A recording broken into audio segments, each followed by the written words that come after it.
One, two, action. Oke. Oke, ini udah mulai ya. Oke, teman-teman, ini kita kenalin dulu nih, kita ada mahasiswa Wade tetapi asalnya dari Thailand kan? Iya benar.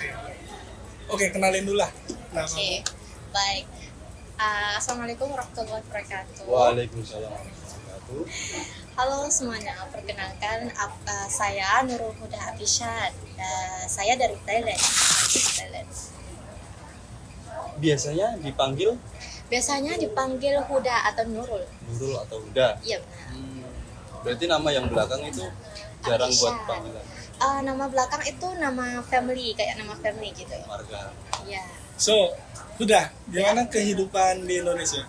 Menyenangkan? Alhamdulillah sih. Sebelumnya kalau semester 1 itu kayak susah. Susah. Sedikit susah sih, kayak saya nggak bisa bahasa Indonesia dengan bahasa Inggris cuman sedikit-sedikit gitu, terus susah communication gitu atau susah. Terus ada banyak kayak budaya yang saya Culture shock. iya, Culture kayak shock. culture shock gitu, kayak beda dari Thailand gitu. Ya, tapi saya ada teman good friend. Oke. Yeah, people around me really good. Like Terima kasih. Very really kind of me. Ya gitu. Terus they help me a lot. Oke. Tadi udah sampaikan bahwasanya ada culture shock ya. Ada culture shock yang dialami. Karena kita sekarang mau bahas apa Mas Agi? Mungkin kita tuh lebih akan membahas apa sih yang menjadi culture shock di Mbak Huda ini dari Thailand ke Indonesia itu, apa yang menjadi culture shock? Tapi spesifik tentang agama Agama Islam. Islam. Mungkin bukan culture shock tapi perbedaan. Perbedaan. Oke. Berarti istilahnya Islam shock. Islam shock bisa. Boleh Islam shock. Culture Islam. Okay. Culture Islam shock. Bisa. Alright. Apa bedaannya? Oke, ada. First of all, yang saya maaf. Iya. It's okay, it's okay. Yang saya culture shock with kayak orang orang lelaki dengan orang perempuan, they touch each other, atau di Indonesia itu ada banyak rokok ya. Rokok. Itu ada banyak itu kan, tapi kalau di Thailand di tempatku itu haram. So aku bingung gitu. Atau kayak musik. Kalau aku pergi ke event mana-mana, every event itu ada musik, ada kayak festival atau gitu ya. Jadi, itu kayak culture shock gitu. Iya. Itu. Menarik. Mungkin Silakan, Mas Agi. tadi ada satu mungkin pertanyaannya tentang kenapa di Indonesia itu Perempuan dan laki-laki gampang menyentuh touch other. Touch each other. Nah, terus yang kedua Rokok. rokok. Kenapa di Indonesia itu sangat normal orang-orang merokok ya? Terus yang ketiga ada musik. Di Thailand sangat haram musik, tapi di sini musik itu fleksibel lah, Iya. bisa halal, bisa haram, bisa makruh juga.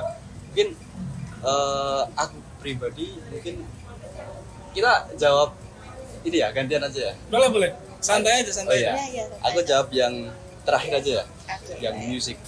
Karena di Indonesia itu sebagai orang dari dulu itu sangat fleksibel tentang bukan fleksibel sih, lebih ke ada istilahnya tuh musyawarah ulama tentang sesuatu yang masih bimbang, masih abu-abu hukumnya itu seperti apa. Contohlah kita ambil musik itu dulu itu emang penggunaannya dari alat-alatnya untuk orang-orang kafir itu biasanya untuk pemujaan, untuk satu ritual untuk penyembahan setan. Tapi sampai sekarang ternyata ada pembaruan tentang alat musik yang mana bisa dijadikan untuk hal-hal yang bermanfaat. Seperti coba kita analogikan ke ini. Dulu Kiai Ahmad Dahlan itu pergi ke Mekah, naik kereta api, naik kereta api, cuman sama warga lokal itu diharamkan karena kereta api buatannya orang kafir. Nah di situ Kiai Haji Ahmad Dahlan berargumen, kalaupun misal itu buatannya orang kafir, tapi kalau misal kita menggunakan alat ini untuk kebermanfaatan atau suatu ibadah, tetap hasilnya akan beribadah. Nah di situ analoginya, tergantung kita cara menggunakan alat tersebut. Kalau di Indonesia seperti itu pandangannya, jadi tidak pure bahwa musik itu haram, tapi bisa memposisikan musik itu sebagai apa. Di situ.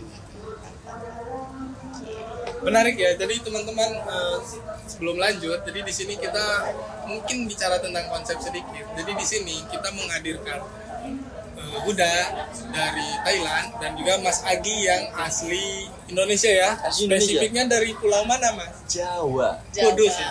Kudus. Kudus bukan pulau, kota. Kota ya. Oke, tadi udah ada beberapa pertanyaan tentang Islam di Indonesia dari Huda mengenai musik, rokok, dan juga kenapa di Indonesia banyak perempuan dan laki-laki gampang untuk saling bersentuhan. So tadi udah Mas Agi jawab tentang musik, kenapa di sini banyak sekali event ataupun konser musik. Tentang rokok belum, Mas? Silakan. Oh, rokok juga. Mungkin sependek pengetahuan gue aja ya. Iya. Rokok itu ada dua organisasi besar yang menilai rokok itu haram dan makruh. Ada Muhammadiyah, juga ada Nahdlatul Ulama. Muhammadiyah lebih condong menaruh hukum kepada rokok itu haram karena mengambil dalil rokok itu dapat merusak dan banyak mudaratnya atau banyak dampak negatifnya. Nah, tapi di Nahdlatul Ulama itu mengambil tengah-tengah, tidak bisa pure menghalalkan dan tidak bisa pure mengharamkan, karena sifat makruh itu dilakukan itu kurang baik, tapi kalau ditinggalkan lebih baik. Itu makruh ditempatkan kepada rokok. Kalau NU seperti itu. Cuman nah itu balik lagi ke pegangan setiap orang. Masih pegangan tuh apa? Prinsip, prinsip. Nah, prinsip orang-orang kan beda-beda, mau condong ke mana dan apa tergantung niatnya. Terus kamu bilang di Indonesia itu ada organisasi yang besar itu dua kan? Oh, iya. Organisasi Islam kan? Nah, terus itu apa bedaannya atau itu maksudnya apa ya? Dua organisasi yang besar itu? Menarik, tapi sebelum ke sana mungkin bisa dijawab dulu yang tadi Yang pertanyaan each Yang other tadi bersentuhan. Oke. itu mungkin lebih ke ini ya, culture-nya di Indonesia itu dari dulu itu orang Indonesia itu gampang bujuk rukun, tahu bujuk rukun ya? Gotong royong, like Gotong royong. Gotong di royong Indonesia itu, ada yang namanya Bhinneka Tunggal Ika. Itu semboyan negara kita NKRI. Bhinneka Tunggal Ika yang memiliki makna kalau kita harus hidup rukun, berdampingan, bergotong royong. bersosial Oh, dan oke. saling tolong menolong. Nah itu prinsip yang dari dulu sampai sekarang itu dipegang teguh sama orang Indonesia. Jadi mungkin lebih menjadi budaya atau tradisi bahwa perempuan dan juga laki-laki itu gampang atau mudah untuk saling menyentuh. Tapi tergantung juga kalau misal kita masuk ke ranah Islam.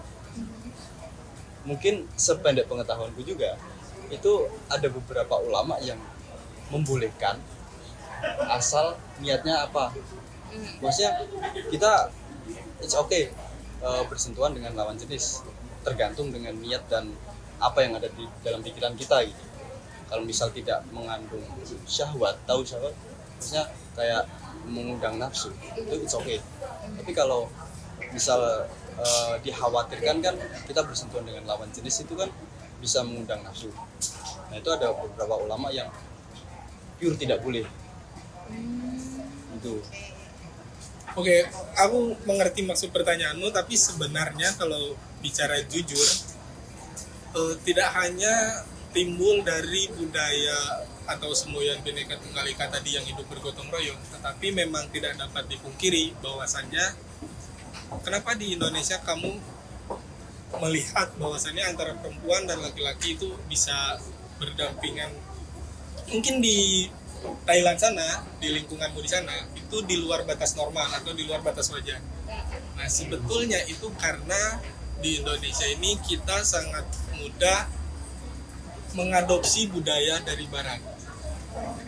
Tapi sebenarnya kalau kamu lihat ke lingkungan yang let's say contoh di pesantren, pesantren. Tahu. Nah, di pesantren itu malah lebih ketat lagi. Bahkan antara pria dan wanita itu biasanya dipisahkan. Jadi mereka tidak hanya ada kemungkinan untuk saling bersentuhan, bahkan untuk saling bertatapan aja atau bertemu itu ya bisa dikatakan mustahil. Oke. Karena Indonesia juga ya latarnya juga bukan negara Islam kan, tapi demokrasi. Jadi ada beberapa agama di sini, jadi aturan Islam tidak bisa sepenuhnya digunakan. Jadi ada di beberapa daerah pesantren itu tadi yang memang kamu tidak akan mendapatkan hal yang sekarang kamu lihat di lingkunganmu di sini, yang mana perempuan dan lelaki sangat gampang untuk bukan bersentuhan aja, untuk bersosialisasi. Kayak salam apa ya? Kayak Ini salim suntangan. ya gitu. Itu mungkin budaya yang Nah, itu kalau itu budaya dari Indonesia asli. Iya. Yang gotong royong itu salah satu. karena emang kita biasanya cium tangan itu dipakai untuk orang yang lebih tua, Ketua. Bukan. Older orang- than you. older than you. Oke. Misal sama orang tua kita. Tapi even they're not our mahram. Brother ya. Oke. Jadi Saudara. Itu tetap bisa dilakukan. Tetap bisa dilakukan karena mungkin Hanya konteksnya sebatas etika kamu tahu dan kan? menghargai, tahu. etika, Tahu. etik, nah like that. Hmm. Karena emang kita menghormati orang itu gitu, sampai kita bisa mencium tangannya. Biasanya terjadi budaya seperti itu. Tapi itu hanya di NU juga nggak sih? Muhammadiyah kita dosen aja nggak diterima kan kalau cium tangan. Iya, tapi ya semua universitas nggak ada. Oh iya. Maksudnya budaya mencium tangan sama dosen nggak ada sih. Tapi kalau misalkan ditarik ke pesantren itu tadi, kalau di sana kan ada budaya kayak gitu kan. Tapi katanya kalau pesantren Muhammadiyah kan nggak ada. Kurang tahu. Kamu pernah lihat podcast siapa komedian yang orang Jogja itu si Yusril sama Bibis Oh mungkin cara aplikasinya untuk menunjukkan cara penghormatan itu berbeda. Entah dengan salaman cuman agak nunduk, ya. agak gimana gitu, cium tangan. Oke, ini langsung menyerempet pertanyaan selanjutnya tadi dari Hudat ke Mas Agi sebagai masyarakat Indonesia asli, bahwasanya di sini tuh ada beberapa organisasi masyarakat Islam. Tadi pertanyaannya seperti itu kan ya? Iya. Ada NU dan Muhammadiyah yang mendominasi lah ya, Mendominasi yang di- besar itu. Oke, bisa dijelaskan Mas Agi? Mungkin kita tarik dikit ya sejarahnya ya, kenapa bisa ada dua organisasi besar itu. Sebetulnya Ya. kalau misal nanti ada bahasa yang nggak paham langsung tanya aja nggak. Oke. Sebenarnya tuh dua founder dua founder organisasi besar itu dari guru yang sama, Guru yang sama. punya satu guru. Oh oke. Oke. Punya satu baik-baik, guru. oke. Itu setelah mereka berguru atau mempelajari Islam secara mendalam dari guru tersebut, dua orang founder ini pulang ke tempat daerahnya masing-masing dan membentuk organisasi tersebut, yaitu Muhammadiyah dan juga NU. So ada satu guru, ada dua student. Nah, Ya. Terus dia balik ke daerah. setelah oke. selesai belajar, setelah selesai pesantren, Aha. dua orang ini pulang ke daerahnya masing-masing. Yang satu pulang ke Jogja. Mhm. Yang mana di Jogja sendiri itu pusatnya, lingkungannya itu lingkungan kota, lingkungan yang urban, Tahu. modern lah. Tapi yang satu, founder Nahdlatul Ulama itu pulang ke daerah pedesaan.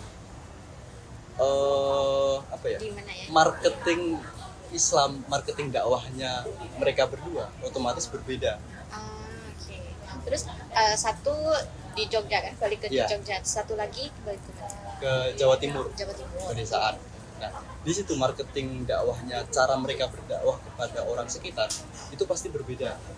Yang membedakan yang Muhammadiyah ini lebih condong ke islamisasi modern, karena emang orang-orang yang menerima ajaran Islam dari Mbah Ahmad Dahlan itu orang-orang urban, orang-orang kota, dengan cara yang memposisikan dirilah kalau jamaah ini tuh orang-orang kota gitu. Tapi kalau yang di Jawa Timur, yang pendiri Nahdlatul Ulama itu orang-orang desa, yang mana orang-orang desa ini masih lekat dulu, masih obses dengan ajaran lama, maksudnya ajaran Jawa lama. Ajaran Jawa like apa ajaran Jawa yang mungkin lebih ke tidak selaras dengan Islam, yang culture yang dari Jawa. dari itu ke Jawa itu, Nah. okay, it's not relate or connect with culture Islam gitu. Right. Nah di situ dua orang ini punya cara dakwahnya masing-masing. Yang satu tradisional, yang satu modern.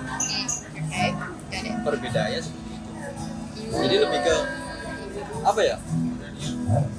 Mungkin kalau misal kita kan tinggal di Jogja, yang kita lihat itu organisasi Muhammadiyah. Atau kita juga belajar di Universitas Muhammadiyah. Ya seperti itulah modernisasi Islam. Terus kalau di Jogja ini ada tempat atau university yang dari organisasi yang satu lagi, bukan yang NU ya ada Universitas Nahdlatul Ulama. Ulama. Ya kepanjangannya NU itu Universitas Nahdlatul Ulama. NU itu Nahdlatul Ulama. Pertanyaanmu apakah ada university yang backgroundnya Nahdlatul Ulama? Ya. Jawabannya ada. Ada. Dan itu juga di Jogja. Oh, okay. Nama universitasnya Universitas Nahdlatul Ulama Gunung. Itu nama universitasnya. Ya. Oh, oke, baik. Dan juga ada lagi banyak sih beberapa, karena emang universitas di Jogja itu banyak ya. Ya, benar. Tapi mestinya dari Muhammadiyah kan di Jogja. Kalau di Jogja. Rata-rata, tapi ada juga yang dari NU, ada juga yang hukum. Mayoritasnya ya Muhammadiyah. Seperti itu udah penjelasan tentang kenapa di Indonesia ada dua organisasi besar itu tadi. Mungkin ada hal lain yang menurutmu di Indonesia ada tetapi di Thailand tidak ada. Spesifik tentang Islam ya.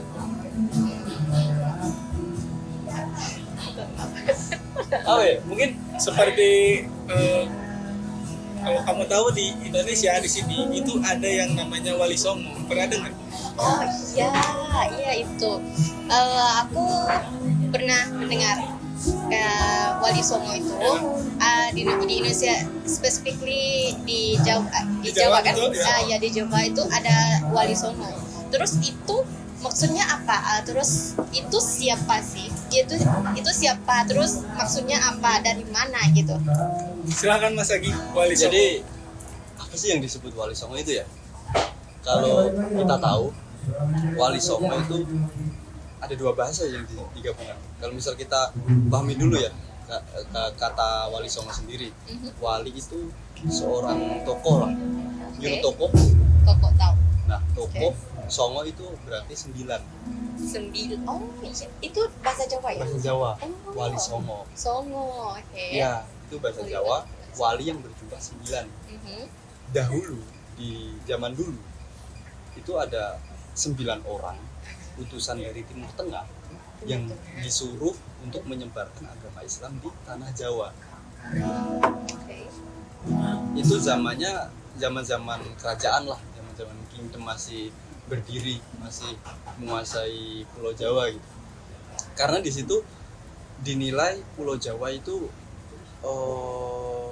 pulau dengan penghuni orang-orang yang sudah beragama sebelumnya, sebelum Islam datang itu udah punya agama, Udah punya keyakinan. entah itu Hindu atau Buddha, entah itu kepercayaan lokal, kepercayaan lokal asli Jawa. Itu ada banyak, ada apa Di Sunda Ada yang namanya kalau di Sunda, Sunda Wiwitan. salah satu pulau yang ada di Indonesia, itu ada namanya Sunda Wiwitan. Sunda Wiwitan. Wiwitan. Kalau di sini di Jawa ada yang namanya Kejawen. Kejawen. Ya. Oke. Nah, jadi mereka ini tuh, bukan mereka ya. Jadi Wiwitan dan Kejawen itu tuh bisa dibilang keyakinan yang udah ada di masyarakat lokal jauh sebelum datangnya Islam. Lalu datanglah Wali Songo itu tadi yang dari Timur Tengah, mereka lalu menyebarkan Islam di tanah Jawa. berdakwah di tanah Jawa untuk menyebarkan agama Islam. Cuma uniknya di sini, Wali Songo ini punya metode sendiri. Karena Wali Songo melihat bahwa orang-orang di Jawa itu sudah punya keyakinan atau sudah punya agama, maka si Wali Songo ini punya cara sendiri untuk gimana sih caranya biar orang-orang sini tuh beralih ke Islam tanpa ada unsur kekerasan, kekerasan, fighting, tanpa ada pertumpahan darah, Cuman fighting atau kayak war. tanpa No, even there's no without fighting, Oke. dengan cara halus, Kayak ini nggak sih fighting ilmu. Nah, dengan apa ya, ideologi. Oke. Punya metode yang unik. Unik. Kayak unik. Ya, like that. I say acculturation. Acculturation budaya atau agama dari Buddha atau Hindu dengan agama Islam. Jadi para Wali Songo itu tidak menghapus budaya lokal, tidak menghapus budaya lokal, tapi mengajak budaya lokal itu dimasuki unsur-unsur Islam. So they connect. Nah. They not relate, but dia nggak hapus, tapi dia connect. Nah, Justru dia nggak menghapus itu, tapi dia menjadikan budaya itu sebagai media dia dakwah. sebagai Tiga wadah. Oke. Metode Wali Songo itu seperti itu. Supaya apa? Tujuannya biar tidak dimusuhi sama orang lokal. Dimusuhi biar tidak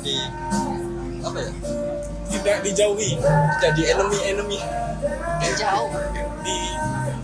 dimusuhi, become enemy. Oke. Nah, biar tidak dimusuhi sama orang-orang lokal. Karena without fighting, but use acculturation some religion, Islam, Buddha, Hindu, and local culture. So they connect and they use dakwah digital. Ya, Seperti itu dah. Oke. Makasih banyak. ya, That's interesting. Interesting bahasa Indo apa? Menarik. Ya gitu. So kita udah coba menyampaikan apa yang dijadikan pertanyaan oleh Uda karena dia dari Thailand. Mungkin sebaliknya dari Mas Agi, mungkin tentang Islam di sana. Iya. Aku mungkin ada satu ini ya, masih nyambung sama pertanyaannya Mbak Uda tadi ya. Ada nggak sih di Thailand itu organisasi Islam seperti Muhammadiyah dan NU? Ada. Kalau di Thailand ada juga, kita panggil Jula ya. Julaiha. Cuman Jula kayak itu kayak organisasi besar ya, organisasi Islam yang besar gitu. Terus kayak kalau ada for example kalau besok itu harus masuk ke bulan puasa atau enggak organisasi itu they will tell us like they will look to the moon and they will tell us about that. Like regulator for Ramadan. Ya gitu. Terus ada banyak lagi. Terus ada satu lagi White Channel kayak White. The name of organization. White Channel. Channel itu Channel kan? Channel terus itu kayak organisasi Islam juga. Terus dia kayak ada dakwah digital. Dia dakwah digital tentang apa-apalah ada banyak tentang dia ke dakwah di tempat-tempat atau dia dakwah dan on social media gitu ya. I know. Itu juga banyak. So dari dua organisasi yang kamu mention barusan itu ada perbedaan ketika menentukan awal mula Ramadan. Kalau perbedaan kalau dari kalau kita di sini di Thailand itu kita ada kayak hari raya. Ya, For example, hari raya itu ada some people follow Saudi Arabia. Kalau follow Saudi Arabia itu dari Y Channel. Ya, Yang tapi satunya apa tadi? Jula, ya benar. Itu follow Thailand. Kayak kalau di Thailand itu dia melihat bulan Ya. itu dia Hilal, you know. apa? Hilal Hilal? ya namanya. Iya, Hilal. Okay, terus dia we gonna get to the hari raya,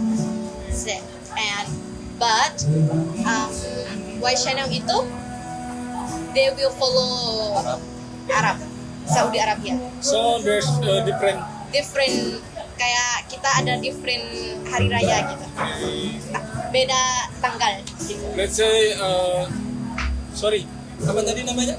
Jula ya. Let's say Jula tanggal 2, Y Channel tanggal 3, like that. Biasanya Y Channel dulu kayak Oke. kayak hari raya follow Saudi Arabia itu dulu. Oke, berarti tetap ada perbedaan ya? Iya itu kayak gitu. Fun fact-nya, di Indonesia yang tadi dijelasin sama Mas Agi, NU dan Muhammadiyah juga sering ada perbedaan di sana. Untuk hari Dan di raya. sini juga Aha. seperti itu. Gimana? Jadi kadang yang mulai duluan itu bisa Muhammadiyah atau NU. Atau Aha. justru bisa juga kita bareng-bareng. Karena disebabkan oleh dua metode penentuan yang berbeda. Kalau tadi yang melihat hilal, nah itu ada yang menggunakan metode itu dan ada yang menggunakan metode perhitungan Hisab. Makanya kadang dua metode itu menghasilkan keputusan yang berbeda. Oke, terus tanggal beda juga. Tanggal beda. Tanggalnya beda. Beda banyak nggak? Atau Enggak, sehari. Beda sehari. Oh, sehari. Nggak Sama pernah sih. sampai 2 hari ya? Kan sama. Oke. Iya tau, nggak pernah sampai 2 hari. Malah pernahnya sama. Oh, oke. Ternyata sama ya. Iya. Oke teman-teman, jadi seperti itu ya. Mungkin sharing session antara Islam di Thailand dan juga Islam di Indonesia, spesifiknya di Jawa. Ternyata di Thailand juga memiliki kesamaan seperti kita. Di sana juga ada beberapa organisasi Islam yang ternyata juga menentukan kapan kita akan memulai Ramadan. Dan juga kadang berbeda ya. Tetapi untuk